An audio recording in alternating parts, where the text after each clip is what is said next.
Are you nervous about dealing with clients? Are you not really sure how to build that relationship? Well, don't worry, I've got you. In this video, we're gonna talk all about how I manage my clients.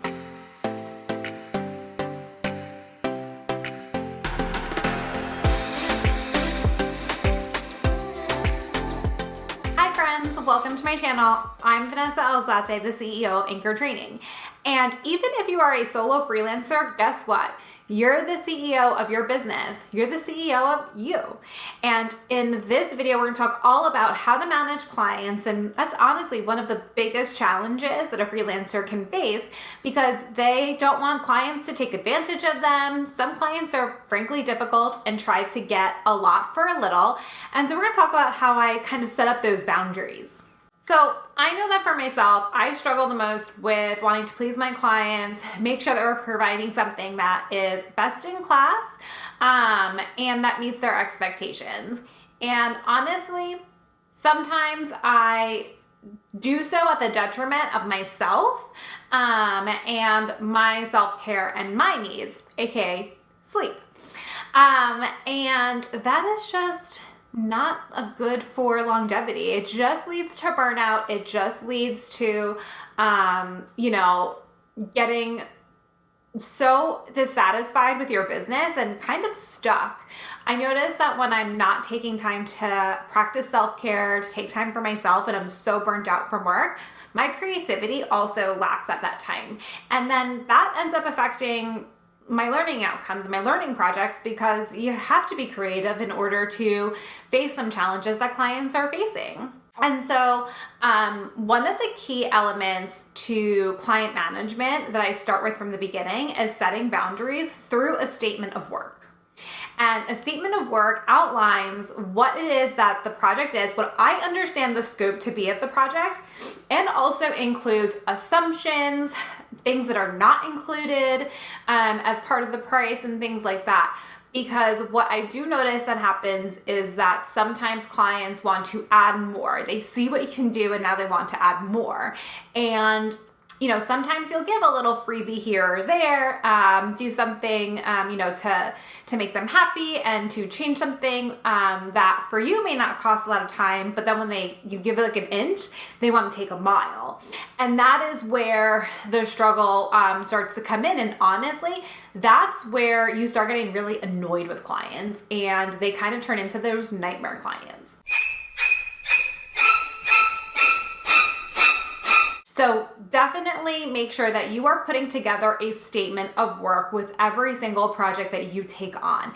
And that includes the length of the module, whether it's in person or virtual or e-learning, if it's a user manual versus a quick reference card.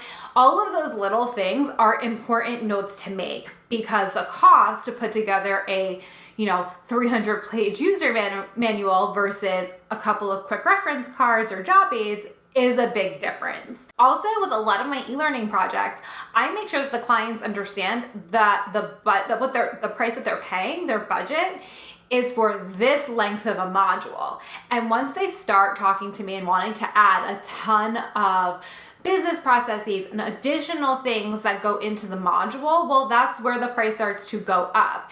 And that's where I have to introduce a change order. And we'll get to that in a minute.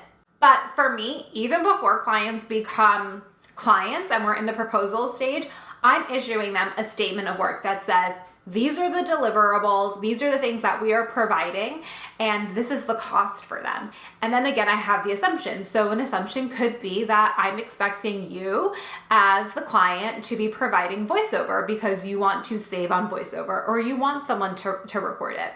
Or I'm asked, you as the client, one of my assumptions is that you are going to be providing me with your previous materials, your PowerPoint presentation that you now want us to convert to e-learning or to a video.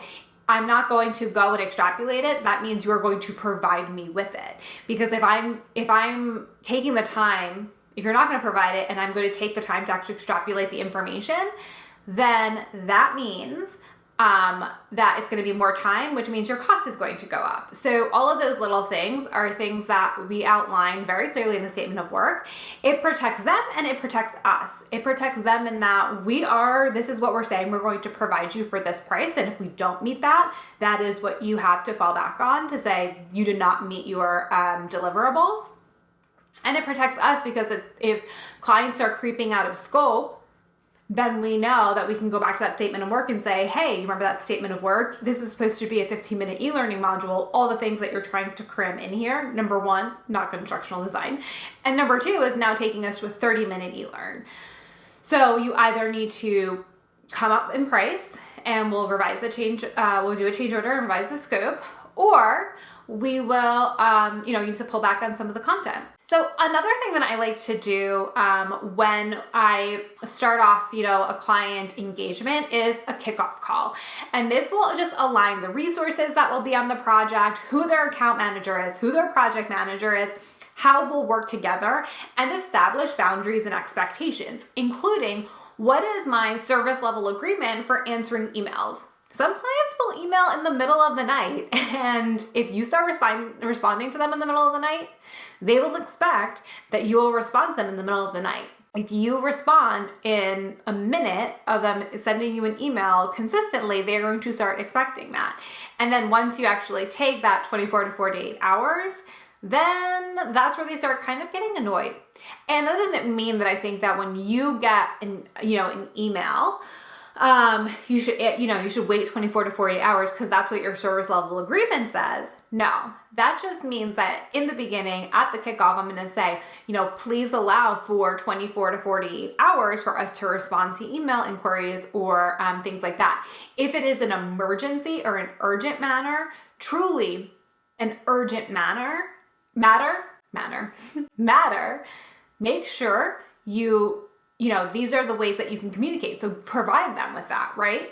So provide them with, maybe it's a phone call, maybe it's, someone higher up than you, right? So if, you have a project manager and an account manager, if you can't reach the project manager and it's an urgent matter, then you should be able to go to the account manager. At least that's how we structure it at Anchored Training. So we just want to make sure that you want to set those boundaries in order for the clients to understand the communication. You are working on likely so many different projects at one time and so many clients at one time. You really do need to set those boundaries and block off time to work on them and allow yourself to turn off email in order to actually get the work done. Sometimes we end up spending our entire day answering emails that it's 3:00 and we're like, oh, I need to answer email or I need to actually work. So definitely make sure you're putting those types of service level agreements in. Being clear from the beginning of how many reviews is one of my biggest key points or key strengths with managing my clients. So, for example, in my statement of work, I clearly outline at every stage of the project how many reviews they have. And how many rounds of review at each stage. So they'll see, okay, like if it's an e-learn, at the prototype phase, you are going to get 2 rounds of review. One for all of your changes. The second one is a verification that I made your changes. So then we're going to talk about what I think that you should be looking at in that first round to make sure that all of the things are captured. And then we're going to move on to, we're going to go order voice. And we are going to, put it all together, package it all great. And so you have a review of beta. Great. This is the one that will likely go into your LMS. So you have 2 rounds of review. The first one, in case we miss something completely or you want to change how something worked out, although typically we capture that in the prototype phase, at least at Anchored Training. And then the second review is, again, a verification that all the changes were made. Then you'll get the module to upload to your LMS, and that is where we're not testing for content. We're just making sure that the content is, runs, it, completes, and it marks as complete on your LMS. At that stage, if, there are tweaks because you realize your LMS needs some additional code or something like that, or they need to change like a different setting, great. We'll turn around, we'll change that setting, and we will provide that back to you. But those are the types of things that you're checking at that final stage. Shouldn't be content. So setting up the number of views and what you're going to be reviewing is critical. And for some clients, this can be difficult. Some clients want to completely change things or they're not sure what to pay attention to in each of the different rounds. So you as the expert and you as the project manager need to set those expectations for what they're going to be looking at and what they're going to be reviewing. I don't love handing off reviews just by email with brand new clients. I like to walk them through what it is that they're seeing, what it is that they're looking for, and what's critical to review at this stage. If a highlight, for example, is like slightly out of place or slightly comes over a button, I'm not worried about that at the prototype phase because you're going to get more reviews. What I'm worried about is the scripting being right and that we captured the module and its intention. And what is intended to teach and to learn. So those are the things that are critical at that stage, especially the voiceover. And a lot of times I will say that clients will say, well, why can't we get this done faster? Well, first of all, I'm 9 times out of 10 waiting for you. 2, some things just take as long as I'm telling you it takes. And then 3, I can cut time towards the back end of the project because we won't need to order supplemental voiceover. We might not need to modify as much if you're really good about reviewing on the front end. And that typically will empower clients and encourage them to really pay attention in the beginning so that they can save on the end. And it's another way to kind of under promise and over deliver. And honestly, that's the key to client management. Besides the next thing that I'm going to talk about, under promising and over delivering is the best thing that you can do to continuously setting the expectations. It also helps you in case something comes up, an emergency, life generally happens. And it's a way for you to cover yourself in case you have to, take an extra day or two to provide something back to your client. So once we have kind of laid out the kickoff and how they'll be reviewing things, and I did kind of skip something that's really important at the kickoff that I do before I get there. I come up with a project plan, and this is what I live by. This is what I check every single morning. I look to see where our projects are. I encourage our project managers to leave notes obviously notes that the client can read, but they would be okay if the client saw. And it keeps us up to date it keeps me up to date on where all of our projects stand. And I really love to just use that to see, okay, where are we building up efficiencies? If we're saying that it takes us 5 days to get something to the client, but it's actually taking us 3, is that something that we can maybe, build up a little bit? And are we getting better? Are we getting faster? Are we finding efficiencies? So project plans have been super helpful for that, but it's also super helpful because it gives the clients dates that they are going to be laying out on their own calendar. I provide it to them in our kickoff call. We review the dates together. We agree upon them together. Because obviously if, your main contact is going to be on vacation a week they're doing review, then you need to make adjustments. But I always come into the kickoff with a preliminary agreement. And that has been key in order to maintain track, so that everyone is on the same page as to when they should be expecting things and lets people plan their calendars accordingly. So I usually tell clients, hey, you're going to be reviewing, your facilitator's guide on this day. You should probably just block some time on that day on your calendar now, so that people don't try to put a ton of meetings on there. Obviously, emergencies come up, but I know that blocking my calendar to do work has been life-changing this past month. So if you want more tips about how to set up a project plan for a client or a project, let me know, give this video a thumbs up, leave a comment down below, and I can actually walk you through my project management tools and how I use it to develop my project plans. So along the same lines about having all these project plans, a lot of times you are taking on clients with knowing what projects you already have, already going, right? You already know how full your days are and things like that. And that is something that is huge for freelancers to help manage is scheduling projects so that, they have their days filled and there's not a ton of stuff that piles up on top of each other. I'm not going to lie, that's going to happen.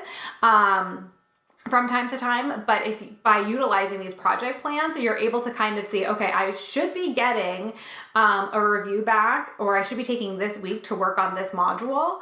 Then let's, I can take on more work, or I can say yes to that project, or I have to turn that one down because I just don't think I'm going to have the time to complete it.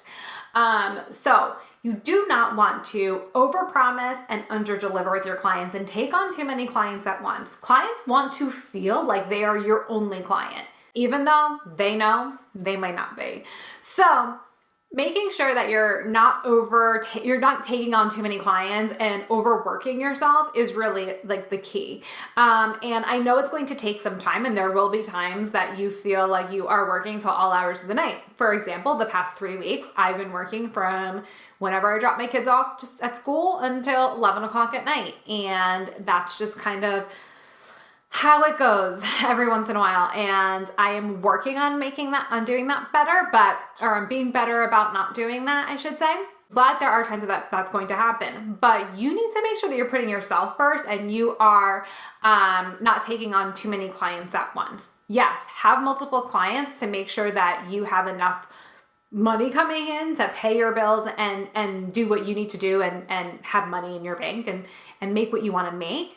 But don't do that to the point where you are now too far behind that you are not answering emails by, whatever your service level agreement is. You are turning in work that is not QC'd properly.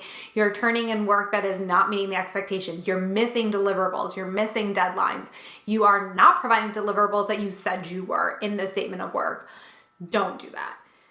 That will be the number one way to kill your reputation in the freelance instructional design business. Frankly, the number one way we all get projects is through referrals and through word of mouth and through past clients. Number one.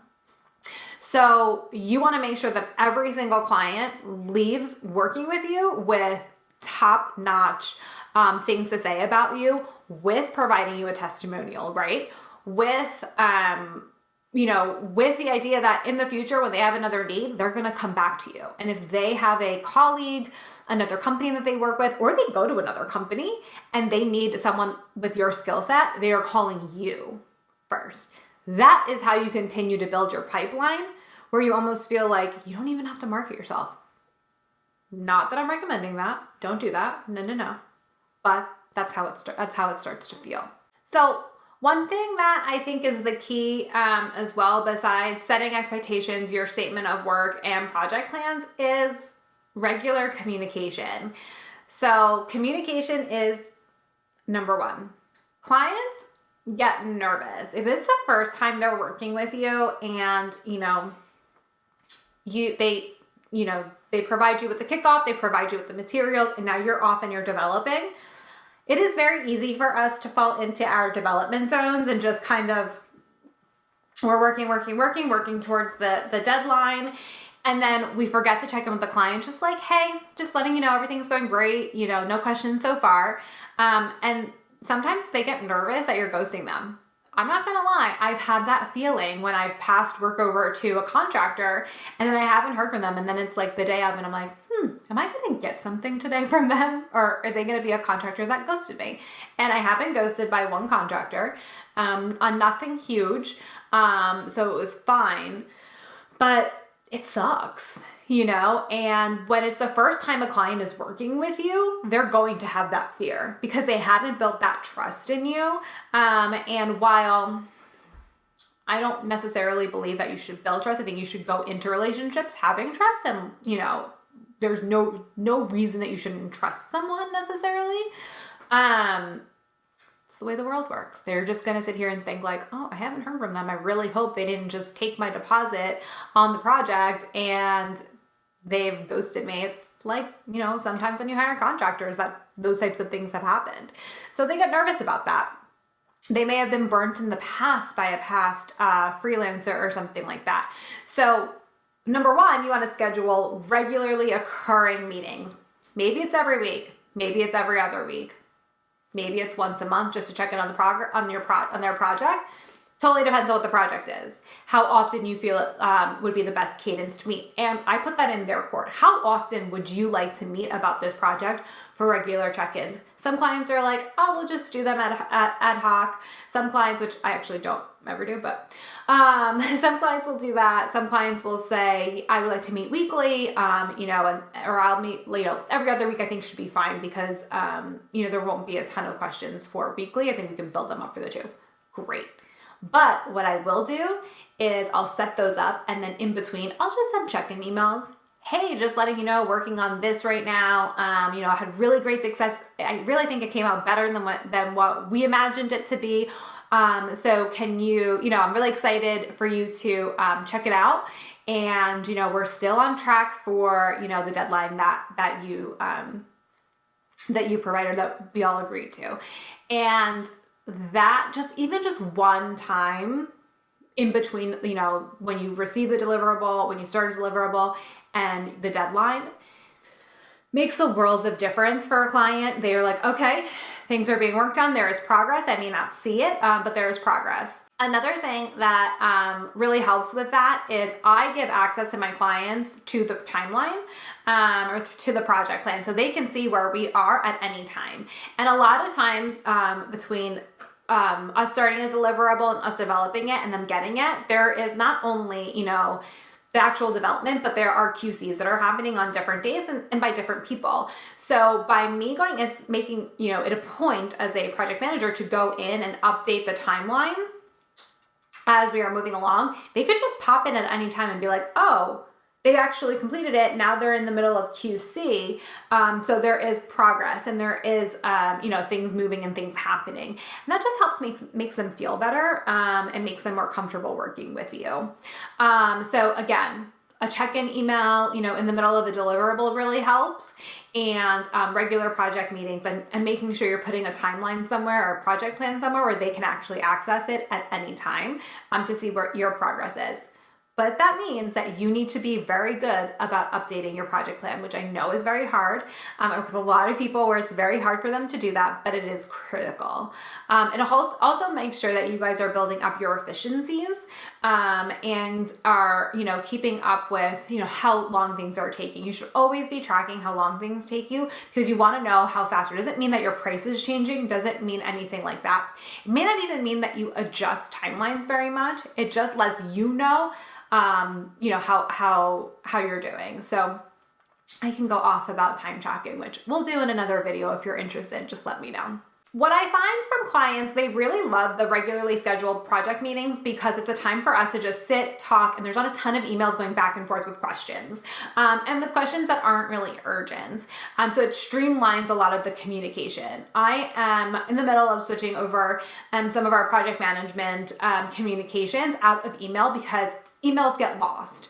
And so sometimes just being able to have a conversation, review things together in a project meeting really helps to streamline the communications, make sure everybody's on the same page, we're understanding the same thing, and then there's not a ton of communication, emails back and forth about something that could have been answered in 2 seconds in a phone call or in a meeting. Now, that doesn't mean that I'm going to stop and wait to ask a question if it's something urgent that is delaying me from delivering a deliverable.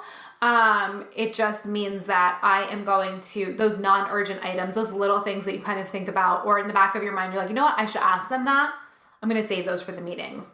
But if something does come up and it is urgent and it is something that will delay you, you stop, make the note and send them an email, ask them to jump on a phone call, a quick Zoom so you can show what's happening. Sometimes that has happened to me where, I go into a software system and something is supposed to be working, but it's not. I will jump on a Zoom with them, show them what I am seeing, and then they can handle it on their end of how to rectify, or maybe there's a configuration change they need to make. But being able to do that is really key for you as a project manager and really managing your clients. Your clients will feel more comfortable working with you. It helps to make sure that you are getting what you need in order to move on, and really just sets that bar that you care about their project and you want to get these things right, and you don't want to just wait until they see something and you're like, oh yeah, that didn't work. No, you're being proactive, you're being on top of your game, and you're making sure that their project in their eyes, it seems like their project is your number one priority. It should be one of your top priorities. You may just have a lot of top priorities at one time because you're working with a lot of different clients. So these are just some tips that I use in order to manage my clients. It's just a way to set expectations, just a way to make sure we're all on the same page. And it's a way that I'm forming boundaries around my clients and how we are going to work together. They're not, really hard, strict boundaries. They are things that, we'll give and take a little bit. And it's a working relationship. It's like being part of a family, right? You do set your boundaries, but at some time, sometimes there's some give and some pull. But I think by setting those expectations from the beginning, it just makes the relationship something that, number one, works better for you, which is the most important. But number two, makes them feel like they are getting best-in-class service. They are getting a truly professional, and someone that is going to provide them with a really stellar product. Are you ready to take your next step in freelance instructional design and learning and development? Then click the link in my bio for my free 6-step blueprint to break into L&D. Friends, thank you so much for watching, and I will see you in my next video. Bye.